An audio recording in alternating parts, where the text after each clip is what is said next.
No, no, no, no. Alright guys, ito ang buhay namin sa probinsya. Alright guys, so ipapakita ko sa inyo kung paano magtutog ng nyog. So siyempre dito tayo lumas sa probinsya kaya para hindi maglulukad. Tapos kailangan hindi masyado para manipis ang tibla. Right. So right guys, so dito na naman ako sa aming asyenda. So inaayos na kasi ito naming lupa dito dahil dinadaanan ng mga kalsada. So kailangan maayos ang mga titulo nito dahil alam mo no, pag walang titulo walang presyo. Sayang itong lupa na ito guys. So yung mga anak namin di na wala namang balak dito tumira. Sayang yan guys, lupa yan.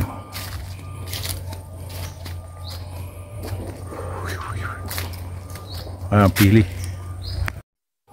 So ito guys, yung dito kami tumira dati. So wala na nakatira. Tingnan mo na, puro kahoy na. Wala na. Ang mga bahay dito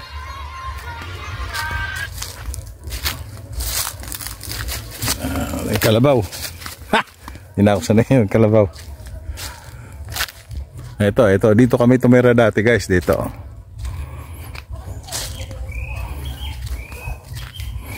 Yan dito, yan yung mangga na yan ay pili.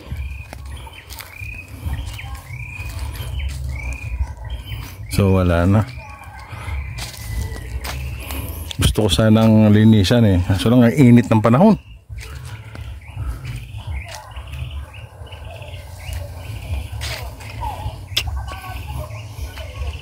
Ito guys, maraming pili dito.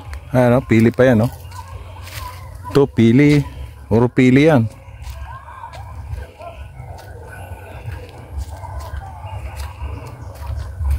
So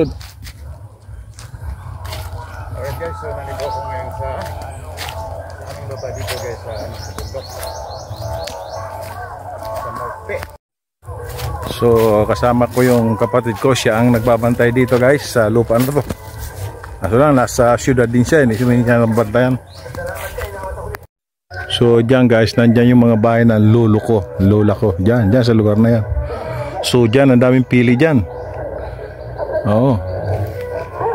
Itong lahat na dito guys, itong lupa nakita nyo rito, mga lupa ng lolo ko yan.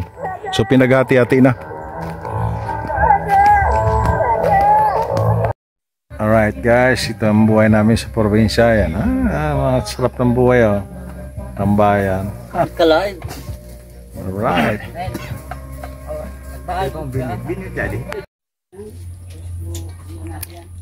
Alright guys, so ipapakita ko sa inyo kung paano magkudkod ng nyog. So siyempre dito tayo lumaki sa probinsya kaya alam natin to. So yung mga laki Manila guys, tingnan nyo kung paano magkudkod ng nyog. Right. So unahin nyo dito sa gilid para hindi magrulukad. Tapos kailangan lang hindi madin masyado para manipis ang tibla. Right.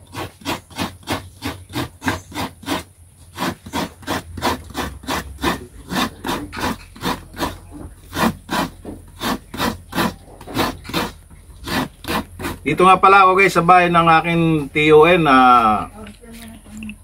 85 years old na. So, tiga puro pa siya lang ko na tibad mawaraan sa mundo.